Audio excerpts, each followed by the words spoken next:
আমরা শঙ্কিত যে ভালো নির্বাচন করবার জন্য যেটা আমরা আশা করছি এবং অন্তর্বর্তীকালীন সরকার যেটা ওয়াদা করেছে যে ইতিহাসের শ্রেষ্ঠ নির্বাচন হবে, সেই শ্রেষ্ঠ নির্বাচন হবার জন্য যে প্রস্তুতি সরকারের, যেই পরিমাণ সিদ্ধান্তমূলক জায়গা দেখবার কথা ছিল সেইটা আমরা দেখতে পাচ্ছি না।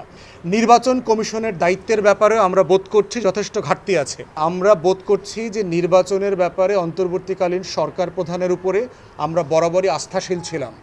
ডিসেম্বর 25 থেকে শুরু করে জুন 26-এর মধ্যে উনি যে ওয়াদা দিয়েছিলেন তার ভিতরেই নির্বাচনের তারিখ ঘোষণা করা হয়েছে। তারিখটা এক্স্যাক্টলি না, মাস আমরা জানি। আগে এপ্রিলের কথা বলেছিলেন, এখন ফেব্রুয়ারির কথা বলছেন। আমরা অন্তর্বর্তীকালীন সরকারের এই নির্বাচনের দিন তারিখ ঘোষণাটাকে আমরা স্বাগত জানাই এবং আমরা ওর ব্যাপারে আস্থাশীল। তবে আমাদের বেশ কিছু জায়গা আছে উদ্বিগ্ন হওয়ার মতো। সেটা হচ্ছে সারা দেশে আইনশৃঙ্খলা পরিস্থিতি যেভাবে অবনতি হচ্ছে, সেখানে নির্বাচনকালীন সরকার অথবা নির্বাচনের সময়ে বিরোধী দলীয় প্রার্থীরা অথবা বড় দলের বাইরে যারা নির্বাচন করছেন তারা আসলে নিরাপদে নিশ্চয়তার সাথে নির্বাচনের ক্যাম্পেইন করতে পারবেন কি না সেই ব্যাপারে আমরা যথেষ্ট উদ্বিগ্ন।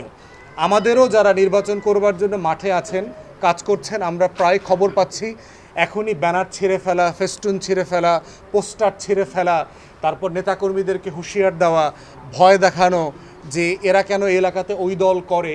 এই পরিস্থিতিটা আরও নিয়ন্ত্রণের বাইরে চলে যাবে আগামী নভেম্বর ডিসেম্বরের দিকে। RICL TMX, যুগের পর যুগ স্থাপনা থাকে মজবুত।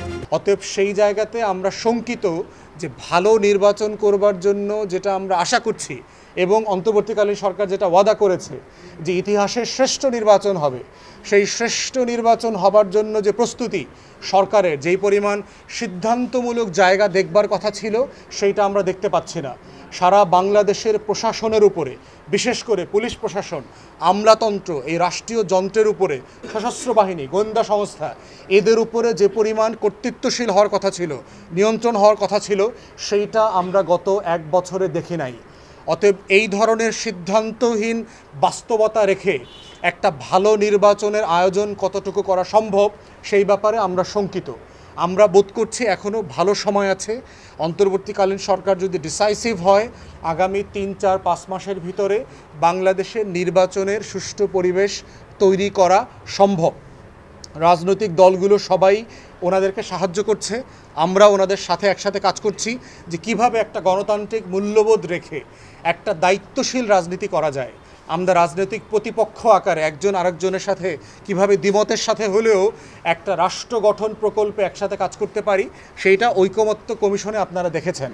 আপনার রাজনৈতিক দলগুলোর সাথে প্রতিনিয়ত তর্ক করেছি, আলাপ করেছি, কিন্তু কাউকে বাপমা তুলে গালি দিতে হয় নাই, কাউকে পোস্টার ছিঁড়তে হয় নাই, কারো গায়ে হাত দিতে হয় নাই, ধাক্কাধাক্কি করতে হয় নাই।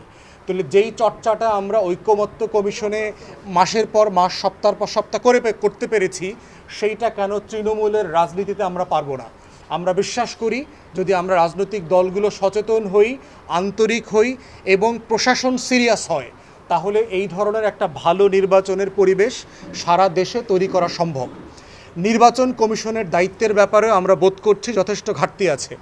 নির্বাচন কমিশন ইতিমধ্যে যেই সংস্কার কাজগুলো করলে ভালো নির্বাচন হতে পারে তার অনেকগুলো কাজ তারা ইতিমধ্যে উদ্যোগ নিয়েছেন, যদিও তারা রাজনৈতিক দলগুলোর সাথে এখন পর্যন্ত কোনো আনুষ্ঠানিক সংলাপে বসা শুরু করেন নাই, যেটা খুবই দুঃখজনক। 1 বছর হতে চলেছে নির্বাচন কমিশন রাজনৈতিক দলগুলোর সাথে কথা না বলা শুরু করলে কি সংস্কার করা দরকার, এই সংস্কারগুলো করতে চ্যালেঞ্জগুলো কি, কে করবেন, কতদিনের মধ্যে করবেন, এবং এই করতে রাজনৈতিক দলগুলো কোথায় কোথায় আপনাদেরকে সাহায্য করবে, সেই সংলাপ আলোচনা ছাড়াটা যদি আমরা এই সংস্কার অথবা নির্বাচনের কাজে এগোই, সেইটা আমাদের কারো জন্য মঙ্গলজনক হবে না। তাই আমরা বোধ করছি অন্তর্বর্তীকালীন সরকার এবং নির্বাচন কমিশন যেই সংস্কারগুলো খুব দ্রুত গতিতে করা দরকার সেগুলো করা উচিত এবং সেইটা রাজনৈতিক দলগুলো অংশীজনের সাথে পরামর্শ আলাপ সাপেক্ষেই করা দরকার।